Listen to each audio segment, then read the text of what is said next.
What if those little glitches at the edge of your sight, the flicker, the ripple, the feeling that something moved but vanished the moment you looked, are not random errors of the eye, but the first signs that your inner seeing is waking up? If you've been noticing odd shifts in perception, sudden vivid dreams, or a strange tiredness around certain people or places, this video is about the patterns people report when their so-called third eye begins to come online. We'll call it pineal activation for the sake of the conversation, an esoteric framing many traditions use, and we'll map the common symptoms, the likely mechanisms behind them, a simple, safe practice to explore your peripheral awareness and what it means when the veil thins for you. Long before modern laboratories, some lineages spoke of a subtle seeing beyond ordinary sight. Certain early non-canonical texts and mystic circles describe a technique taught to a small number of pupils, a way to loosen the mind's habitual filtering so more of reality's textures could be perceived. Those traditions are claims, not settled history, but they give us a language for an experience many people now describe, a shift in how the brain filters information, a widening of attention toward the edges of perception. That is the frame I'll use here. If any of this is resonating for you, comment activated, just a small signal that you're noticing something unusual. Keep watching. There's context, practical guidance, and a sober note on safety coming up. To make sense of these symptoms, imagine the brain as a filtering system. Every second, the world presents a vast array of sensory data: light, sound, touch, emotion. The mind can't take it all in, so it compresses and prioritizes. Central, focused vision, the kind you use to read a sign or inspect a face, is tightly processed, high resolution, narrow field, prioritized. Peripheral vision, by contrast, is broader and more permissive. It catches motion, patterns, and faint contrasts the central system tends to ignore. In many accounts of expanded perception, the first step is not a miracle, but a recalibration. Attention relaxes its grip on the central high-definition channel and allows peripheral processes to bring more subtle information to consciousness. Layer onto that a working hypothesis popular in mystical circles. There are frequencies, tones, or subtle patterns that normally sit below the mind's threshold. When the filter loosens, whether through breath, attention training, dream work, or just spontaneous change, those faint patterns can register as visual artifacts, sensations of presence, or emotional pulls. Some spiritual traditions interpret those patterns as beings, intelligences, or energetic influences. Others describe them more neutrally, as impressions from the field around us. Both ways of talking help people make sense of the same raw sensations. The following list presents the most commonly reported signs that this recalibration is taking place, symptoms of what some call pineal activation, and it pairs each sign with an explanatory image and an anecdotal example so you can see how these experiences tend to show up in everyday life. 1. Peripheral motion sensitivity, the flicker that disappears. One of the first things people notice is movement at the edge of vision that dissolves when you look directly. It's as if the moment your attention homes in, the shape melts back into the background. Think of walking past a hallway and sensing a figure just out of focus, only to find nothing when you turn. Explanatory image. Peripheral channels detect motion and pattern changes more readily than central vision. When attention shifts, the processing changes. Small human story. A woman in a crowded cafe kept seeing a quick shimmer near the corner of her sight line, sometimes a silhouette, sometimes like heat waves. She found it more intense when she was tired or emotionally raw, and it faded after she learned to hold a softer, wider gaze. 2. Semi-transparent forms and visual distortions, the ripples and translucent shapes. Some describe seeing shapes that seem insubstantial, like gauze or glass passing through space, or heat wave distortions around a doorway. These are often reported as low-contrast impressions that disappear if you stare directly. Explanatory image. The brain is bringing subtle contrasts to awareness. Low luminance and contrast create the sensation of translucence. Micro-anecdote. Someone reported noticing thin, ribbon-like forms clustering near hospital corridors, especially at night. They described the experience as disconcerting until they accepted it could be a type of perception shift rather than objective apparition. 3. A sense of energetic drain or recharge, unexplained tiredness or lightness around people and places. A distinct symptom many name is a feeling of being energetically affected by an unseen presence, a sudden fatigue when sitting next to a certain person, or conversely, a lightness and clarity in a particular garden or room. Explanatory image. Increased sensitivity to subtle inputs can make emotional or energetic cues feel more visceral. Attention acts like a receptor. Small vignette. A teacher found that after long meetings with one colleague, she felt hollowed out. Then, upon noticing the pattern, she would simply shift her awareness and the sensation diminished. This pattern suggests awareness can act as a form of regulation. 4. Dream intensification and symbolic imagery, vibrant nights and meaningful symbols. People often report a surge in dream density, more vivid colors, recurring symbols, or clearer narratives that feel significant upon waking. Lucid dreaming may become more frequent. Explanatory image. When the inner perceptual filter softens, the dreaming apparatus can pull in more symbolic material and present it with unusual clarity. Anecdote.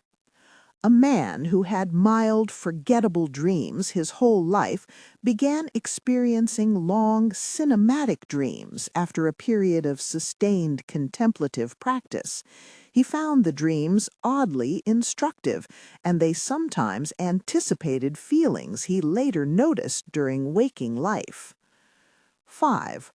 Altered light sensitivity and color shift, brightness, tones, and halos. Another symptom is a change in how light and color register. Lamps seem sharper or harsher, colors appear more saturated, or halos and afterimages linger longer than they used to. Explanatory image. Changes in sensory gating can alter how photic signals are interpreted. Attention levels can affect perceived contrast. Small scene. An artist noticed that at certain times her palette looked clearer, as if edges were more defined, and color relationships popped in a way they hadn't before. She learned to adapt her workspace and rest her eyes to avoid fatigue. 6. Mild synesthetic crossovers, sounds that paint, scents that color. Some people experience gentle cross-modal effects, a tone that produces visual flicker, a scent that carries a color association without it being overwhelming. Explanatory image. Increased connectivity between sensory networks can produce temporary crosslinks that feel synesthetic. Example. A musician found that certain chords made subtle light patterns bloom in her peripheral vision. She began using those chords to anchor meditative practices. 7. Emotional transparency or externalized pressure, feeling emotional currents as if they are environmental. Instead of emotions feeling purely personal, some report them registering as external pressures or currents, like a room pressing in when sadness is nearby. Explanatory image. Enhanced perceptual sensitivity can cause internal states to be experienced with an external quality, blurring the line between inner and outer. Short account. A woman walking into a tense meeting felt a literal weight sit over the conference table, which she later recognized as a collective anxiety she had been picking up peripherally. 8. The I can't unsee shift, permanence after perception. One striking pattern is permanence. Once you notice certain phenomena, they don't vanish from your memory. Your relationship to the world subtly changes. Things that felt invisible before become categories in your mind. Explanatory image. Perception shapes attention, and attention shapes perception back. Noticing creates a feedback loop. Small story. After a weekend of practice, a man realized he was scanning spaces differently. Even when the immediate impressions faded, his stance toward the world had altered, more alert, less naive. 9. Physical sensations. Head pressure, tingling, and subtle somatic shifts. Some people report mild physical sensations during or after perceptual shifts, a sense of pressure between the eyes, a tingling along the scalp, subtle shifts in sleep patterns. Important caveat: physical sensations can have many causes. These descriptions are experiential, not medical diagnoses. If you experience persistent or distressing symptoms, seek professional advice. Explanatory note: increased attentional focus on a sensory area can amplify somatic awareness, making normal fluctuations feel larger. 10. Behavioral changes, avoidance of certain environments, curiosity, ritual adjustments. Finally, many notice behavioral shifts, a desire to avoid crowded places, new rituals for grounding, or a stronger pull toward art, solitude, or prayer. Explanatory image: perception influences values and behavior. Expanded awareness often reorients priorities. Microscene: someone who had always loved parties found themselves choosing quieter gatherings and spending more time in nature to process the increased sensitivity. These 10 patterns are not a diagnostic checklist. They're a map of commonly reported phenomena that cluster around a perceptual opening. You may experience some, many, or none. The variations are vast. Cultural background, emotional state, physical health, and prior practices all influence what shows up. The key theme across accounts is this: visibility changes the relationship you have with what you encounter. When subtle impressions become noticeworthy, they lose some of their power to manipulate or surprise.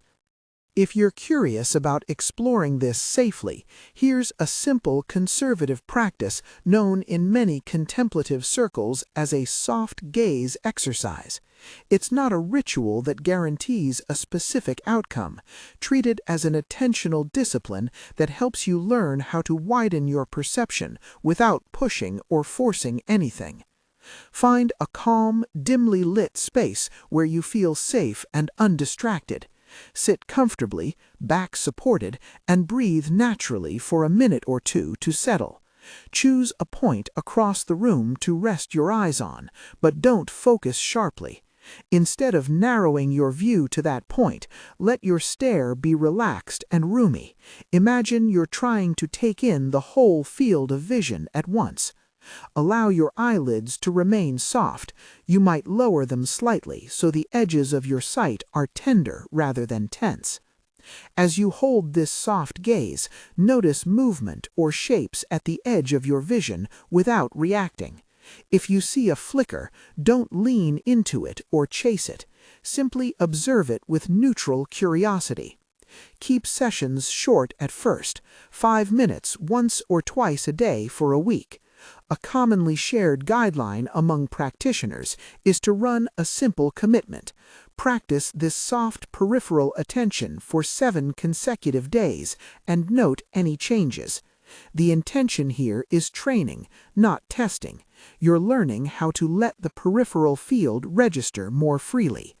If you feel dizzy, anxious, or unsettled at any time, stop and bring your attention back to the breath or to a grounded physical sensation, like your feet on the floor. A few practical safety notes about the practice. Do not do this while driving, operating machinery, or in situations where rapid, focused vision is required. Do not use it as a substitute for medical or psychological care. If you're currently under the care of a health professional for sensory disturbances, consult them before experimenting. The experiences that follow can be subtle and sometimes disorienting. Take them slowly and keep a journal so you can track patterns rather than react to single events. As you practice, you may notice that simply seeing or noticing a phenomenon changes your relationship to it. Visibility, in many traditions, is a form of power. When something operates in the dark, literally or metaphorically, it can be manipulative because it goes unnoticed. When you bring attention to it, it can't exert the same invisible leverage. That's not a magical formula, it's a psychological and practical truth. Attention can break the rhythm of an influence, interrupting automatic responses and creating space for choice. Think of it this way. Imagine an invisible draft in a house. If you don't know where it comes from, you keep feeling cold and can't adjust. The moment you see the tiny crack under the door that's letting the air in, you can put a seal on it or move the furniture. The draft loses its power. Similarly, many report that once they notice peripheral shapes, feelings of drain, or recurring dream imagery, those experiences no longer take over their state as they once did. They can set boundaries, choose where to rest, and use practices like grounding and breath to neutralize unwanted intensity. There are also anchors you can use when you recognize intensification. Anchors are simple, repeatable actions or spaces that help regulate sensitivity. Physical anchors include standing and feeling your feet on the ground, drinking a glass of water, or stepping outside into natural light. Sensory anchors might be listening to a familiar song, holding a textured object, or bringing attention to your breath for several full cycles. Environmental anchors involve preferring places that feel stabilizing for a while, a favorite park bench, a quiet room with soft light, or a trusted friend's home. When you notice a spike in perception, a sudden drain, a dizzying visual, try an anchor first before assigning metaphysical meaning. Anchors do not negate mystical experiences, they simply help you maintain agency. You should also be aware of neutralizing dynamics others describe. Visibility often reduces manipulation. In traditions that speak of unseen, intrusive forces, the common recommendation is not aggression, but awareness. Seeing reduces the ability to operate unseen. In more psychological language, bringing an experience into conscious attention reduces its unconscious influence. That principle explains why simply naming what you feel, "I'm noticing a heavy sensation when I enter that room," can dissipate the grip it once had. At the same time, temper curiosity with discernment. Not every strange sight or feeling is a spiritual signpost. Fatigue, medication, sleep disruption, hunger, stress, and various medical conditions can all alter perception. If you experience persistent headaches, severe visual disturbances, or hallucinations that frighten you, seek medical or psychological support. The aim here is exploration, not self-diagnosis. A few additional pointers from people who have walked this path. Maintain regular sleep, hydration, and social grounding. Keep a dream and symptom log to separate one-off episodes from patterns. Cultivate a community or a trusted person with whom you can share odd experiences without escalating fear. And balance solitary practice with moments of rest in ordinary company. Many who report deeper shifts emphasize patience. Perception often changes incrementally, and forcing intensity tends to cause anxiety rather than insight. Because this subject touches on ancient claims, a brief word about sources and interpretation. Certain early texts and strands of mysticism, sometimes grouped under the umbrella of Gnostic literature, contain references to techniques and to a handful of teachers who, according to those texts, passed on methods for expanded seeing. These are historical claims and spiritual narratives, not mainstream canonical doctrine. They offer an interpretive lens, one way to make meaning of unexpected experiences. You can take the language and practice while keeping a discerning mind about origins and authority. In other words, use what helps you and leave what doesn't. If you're wondering what this all leads to, for many the effect is practical, not theatrical. It's not about suddenly becoming a clairvoyant or confronting beings in dramatic ways. It's about a finer attunement to nuance, noticing emotional atmospheres, sensing patterns earlier, picking up subtleties in relationships and places. With that attunement comes responsibility, a need to regulate, to stay embodied, and to avoid turning every odd impression into paranoia. The healthiest reports combine curiosity with care. They integrate increased sensitivity into daily life, using it to set wiser boundaries and to deepen compassion. Before we close, two final small cautions. 1. This path is not a shortcut to certainty. Many experiences remain ambiguous, poetic, or metaphorical. Accept that ambiguity. 2. Don't weaponize perception. If you begin noticing that some people leave you feeling drained, use that information to protect your energy, not to accuse or shame them. The practice of expanded perception, at its best, cultivates more mindful living, not moral condemnation. If any of the symptoms I described mirror what you've been experiencing, or if you decide to try the soft gaze experiment, I invite you to share one simple thing. Comment "activated" below. That helps build a quiet community of people attentive to these subtle shifts. If this resonated, consider subscribing for more thoughtful, sober explorations of subtle perception and practical techniques for living with them.